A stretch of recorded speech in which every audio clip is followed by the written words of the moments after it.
Okay, sound check. Mic test check. Ready? 3, 2, 1. Hi, good morning. Unboxing tayo ngayon ng Sprocket. Kasi mga katulad nating motorista, jeep stock. Let's go. Gamit. First time kong order. Ito. Hindi ito. Yung laman. Asak.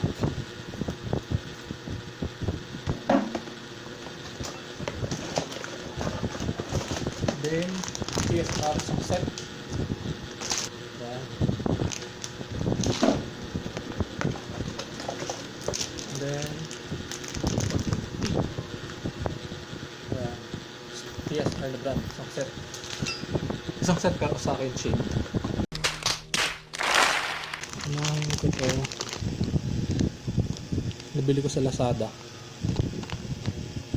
Yung sukat. Ito yung mga pareho ng sukat. Pero ang motor ko is TVS Max 125 Semi Trail. So binili ko pa rin tip is 45. Same pa rin katulad ng stock.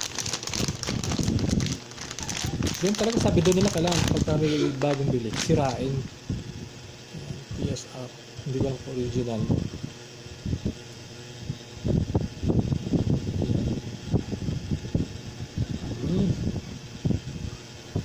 Tip kapal din, steel alloy daw.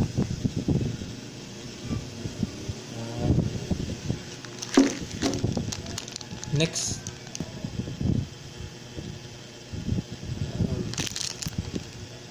compatible pero ang ibang brand nito nakasukat Honda Wave na 110 or 125. Yun yung mga kasukat niya.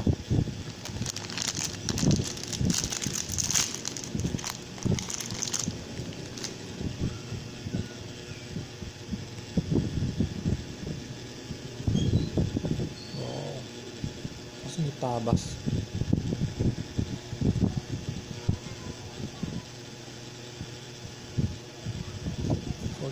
TSR. Yan.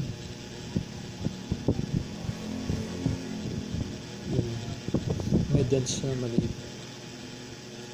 Sana kasukat. Next, OSAKI Oblada.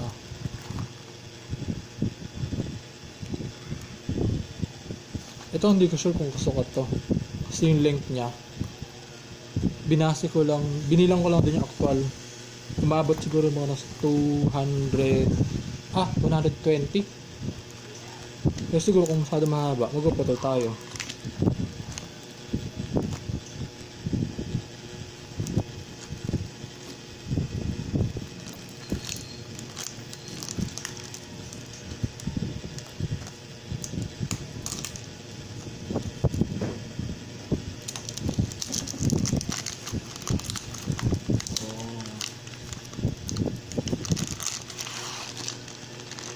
Yes.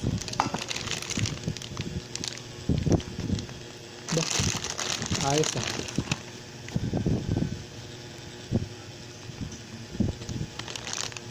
Meron sa OSAKI na nakalagay kada piraso. Mamaya lagyan na natin ito. Papakatok sa yung luma akong Sprocket kung gaano paganda ang kondisyon. Sprocket ko ngayon. Ayan. Good na. Ayan. For 3 years yan ang ginagamit ko. Hanggang hindi pa nakapalitan. Tapos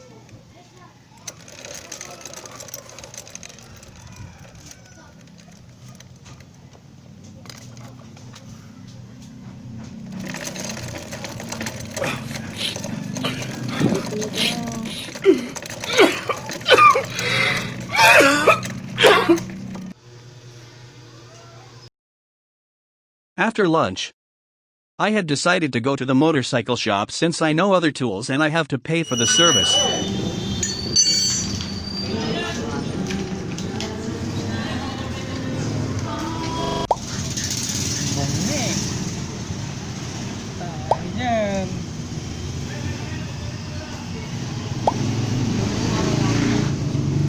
Kasya po ba?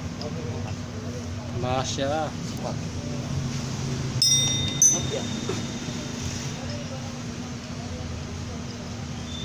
Success.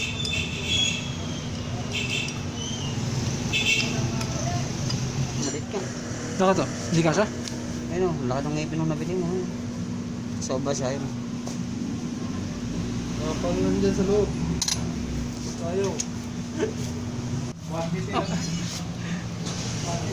Hindi ko makasya. Di nagamit.